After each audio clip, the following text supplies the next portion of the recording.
दोस्तों, आपको अगर इस वीडियो को अंत तक देखने के बाद भी विश्वास ना हो तो गूगल पर जाकर पढ़ लीजिएगा। भारत को इस्लामिक देश बनाने की पूरी व्यवस्था लगभग कर दी गई थी आज से कुछ साल पहले। आप वीडियो को देखने के बाद ही शेयर कीजिएगा ताकि पहले आप अच्छी तरह से उनका एजेंडा समझ ले, जिन्हें आप हमेशा के लिए सनातनी मिटाना चाहते हैं। दोस्तों, ये वीडियो मुस्लिम देखे या ना देखे कोई फर्क नहीं पड़ता, क्योंकि वो सोए हुए एक्स हिंदू है। लेकिन अब जो हिंदू के बेस में सेक्युलर हिंदू है, उन्हें ये वीडियो जरूर देखनी चाहिए, कहीं ऐसा ना हो वो भी एक्स हिंदू हो जाएं।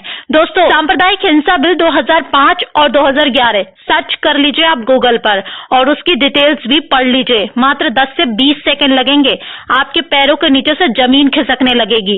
इस बिल को सोनिया गांधी उर्फ एंटोनियो माइनो की घिसी पिटी स्टडी कार में बनवाया गया था, जिसे अंग्रेजी में कम्युनल वायलेंस बिल नाम दिया गया है। कांग्रेसी पुतले में जान फूंकने वाले हिंदुओं, सुनो, मैं कांग्रेस और मुल्ला विरोधी क्यों। दोस्तों, एंटोनियो माइनो उर्फ कुमाता सोनिया गांधी की भयानक खतरनाक साजिश, जिसे सुनकर आपके रोंगटे खड़े हो जाएंगे, और अगर वो लागू हो गया होता तो हिंदुओं का जीना तो दूर की बात प्यारे, मरना भी दुर्बर हो जाता। धर्म बचाने की तो बात ही छोड़ दो लाल हमारे। दोस्तों, हिंदुओं के विनाश वाला बिल, जिसे कांग्रेस ने 2 बार संसद में पेश किया, 2005 में और फिर 2011 में, कांग्रेस हिंदुओं के खिलाफ ऐसा बिल लेकर आई थी जिसको सुनकर आपकी रूह कांप जाएगी।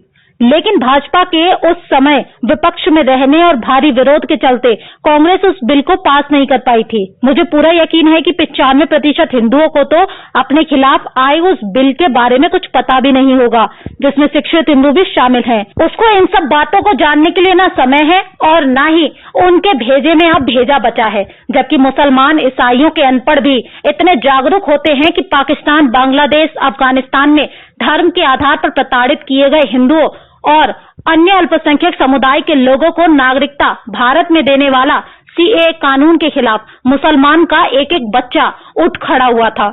अब दोस्तों, अगर आप इस वीडियो को पूरा देखने से पहले भाग गए और 2024 के चुनाव में कांग्रेस को सत्ता में ले आए, तो सुनो, ना तुम्हारे हाथ में फोन होगा, ना तुम्हारे पास फिर इंटरनेट होगा, और ना ही मुझे वीडियो बनाकर तुम्हें जगाने जैसा ये पुण्य वाला काम करना पड़ेगा, क्योंकि सत्ता में आते ही कांग्रेस उस बिल को पास कर देगी, जिसे वो 2005 और 2011 में पास करने और लागू करने की कोशिश कर चुकी है।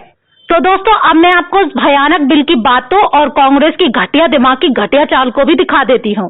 आखिर क्या था वो दंगा नियंत्रण कानून? तो दोस्तों, ये हिंदू धर्म मानने वालों के लिए फांसी का फंदा हुआ करता था।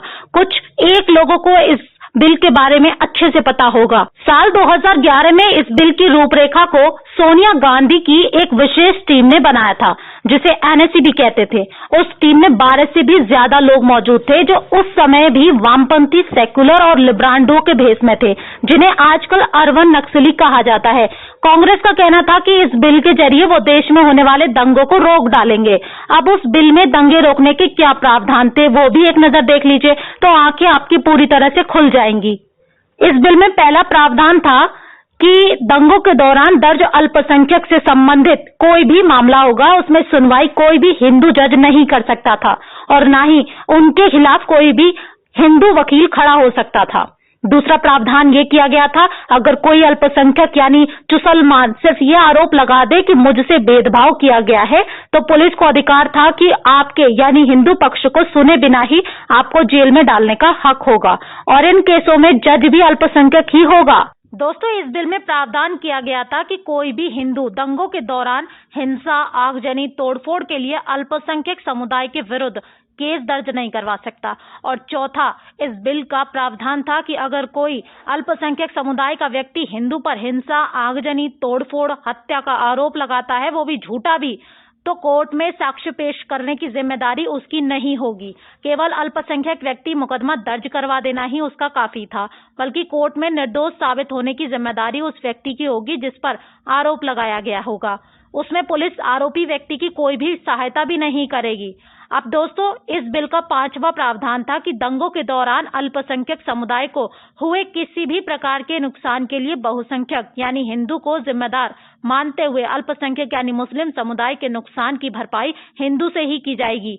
जबकि हिंदू के नुकसान के लिए मुस्लिम को बिल्कुल भी जिम्मेदार नहीं ठहराया जा सकता था। दोस्तों, छठा प्रावधान इस बिल में ये था कि अगर आपके घर में कोई कमरा खाली है और कोई मुसलमान आपके घर आता है उसे किराए पर मांगने के लिए, तो आप उसे कमरा देने से इनकार नहीं कर सकते थे, क्योंकि उसे बस इतना ही कहना था कि आपने उसे मुसलमान होने की वजह से कमरा देने से साफ मना कर दिया। और इसी बिल के तहत खान सर पटना वाले, जो अपने हिंदू नाम अमित सिंह को लेकर चारों तरफ से शक के दायरे में है, उन्होंने भी ये बयान दिया था कि पटना में उन्हें किराए पर कमरा देकर खाली करा दिया गया था। वजह पूछी गई तो उनका मुस्लिम होना, जो सरासर झूठ था। दरअसल दोस्तों, वो इसी बिल की एक नीति थी जिसके नीचे खान सर ने दांव खेला था। खैर दोस्तों, किराए पर कमरा देना या ना देना मकान मालिक की मर्जी होती है, इसमें कांग्रेस या किसी भी सरकार को दखलंदाजी नहीं देनी चाहिए। दोस्तों, ये तो वही बात हुई, हमारी बहन बेटियों को छेड़ने वाले किसी भी अल्पसंख्यक के खिलाफ हम हिंदू कुछ नहीं कर सकते थे। मतलब कोई हमें छेड़े तो छेड़ने दो, वरना वो आपके खिलाफ कुछ भी आरोप लगा देगा और आपको सीधा गिरफ्तार, और ऊपर से जज की निगाह भी अल्पसंख्यक की तरफ होने का प्रावधान था। दोस्तों, सातवां प्रावधान था देश के किसी भी हिस्से में यदि दंगा होता, चाहे वो मुस्लिम बहुल इलाका ही क्यों ना हो, दंगा चाहे कोई भी शुरू करता, पर दंगे के लिए उस इलाके के बड़े बुजुर्ग हिंदू पुरुषों को ही दोषी माना जाता और उनके खिलाफ केस दर्ज कर जांचें शुरू होने लगती। और इस स्थिति में भी जज केवल अल्पसंख्यक ही होता, यानी यहाँ भी शांति से रहने वाले हिंदू कि वे दंगे में शांत क्यों थे। दोस्तों, आठवां प्रावधान था अगर दंगों वाले इलाके में किसी भी हिंदू बच्ची या हिंदू महिला का बलात्कार होता तो उसे रेप ही नहीं माना जाता। बहुसंख्यक है हिंदू, इसलिए उसकी महिला का रेप नहीं माना जाएगा। और इतना ही नहीं, कोई महिला बलात्कार की पीड़ित हो जाती और वो शिकायत करने जाती तो अल्पसंख्यक के खिलाफ नफरत फैलाने का केस उस पर अलग से डाल दिया जाता। दोस्तों, 9वां प्रावधान था, इस एक्ट में एक और प्रस्ताव रखा गया था जिसके तहत आपको पुलिस पकड़कर ले जाती अगर आप पूछते कि आपने अपराध क्या किया है, तो पुलिस कहती कि तुमने अल्पसंख्यक के खिलाफ अपराध किया है। तो आप पूछते कि उस मुस्लिम का नाम तो बताओ, तो पुलिस कहती नहीं, शिकायतकर्ता का नाम गुप्त रखा जाएगा। दोस्तों, 10वां प्रावधान ये था कि कोई भी इलाका हो, बहुसंख्यकों को अपने किसी भी धार्मिक कार्यक्रम से पहले वहां के अल्पसंख्यकों का एनओसी लेना जरूरी होता, यानी उन्हें कार्यक्रम से कोई समस्या तो नहीं है। ऐसे हालात में अल्पसंख्यक बैठे बैठे जजिया कर कमाते, क्योंकि आपको कोई भी हिंदू धार्मिक काम से पहले कटुओं से एनओसी लेनी होती और वो अपनी माताओं बहनों का हलाला पैसों में करने वाली कौम आपसे मुंहमांगी रकम वसूलती, और यदि आप शिकायत करते तो उल्टा भेदभाव का केस आपके ऊपर ठुक जाता और जज तो उनका होता ही। और भी अनेकों प्रावधान थे कांग्रेस के इस दंगा नियंत्रण कानून में, जिसे अंग्रेजी में कम्युनल वायलेंस बिल भी कहते हैं। दोस्तों, सुब्रमण्यम स्वामी जी ने इस बिल का सबसे पहले विरोध शुरू किया था और उन्होंने इस बिल के बारे में लोगों को जब बताया था तो 2012 में हिंदू कांप उठे थे। तभी से कांग्रेस के खिलाफ हिंदुओं ने एकजुट होना शुरू कर दिया था। अब दोस्तों, आपको वीडियो में बताई गई कोई भी बात अगर झूठी लगती है तो आप सुब्रमण्यम स्वामी जी का पूरा लेक्चर इस कम्युनल वायलेंस बिल पर आज भी यूट्यूब पर मौजूद है। 45 मिनट से ज्यादा का है, आप चाहें तो सर्च करके अच्छी तरह से सुन सकते हैं।